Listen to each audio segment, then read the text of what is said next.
Bonjour à vous et bienvenue au pied du rempart, le château confiné. Voilà pour vous parler du jardin médiéval, mais plutôt le côté sauvage du jardin. Déjà tout d'abord, le jardin médiéval a été inspiré des jardins grecs ou romains, qui étaient vraiment un paysage dédié aux divinités. Quand on rentre dans ce jardin médiéval, on va rencontrer la rose rouge, représentant la passion du Christ, mêlée à la rose blanche, qui était plutôt la pureté de Marie. Au même titre, on avait la fleur de fraisier blanche et plus tard le fruit qui devient rouge.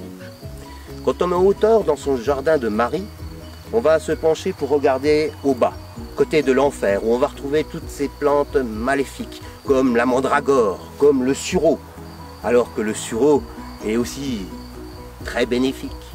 On dit que dans ses racines, il abrite les fées, et que le parfum de sa fleur va être le parfum des fées. L'homme du Moyen-Âge n'aurait jamais été chercher l'ortie, et pourtant il l'utilisait. Il ne l'a jamais ramené au jardin médiéval, et pourtant il l'utilisait tant dans la dépuration que, par exemple, pour se protéger en hiver, où justement il allait s'enduire de saindoux et d'ortie les pieds de façon à ne pas avoir froid. Imaginez la couleur des draps. C'est cette lecture de la nature.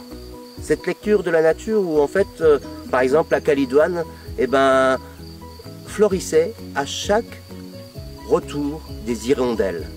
Et c'est en observant les hirondelles aller du nid à la plante, du nid à la plante, chercher des petits rameaux et soigner ces petits pour leur ouvrir les yeux avec cette petite substance orange qui est à l'intérieur.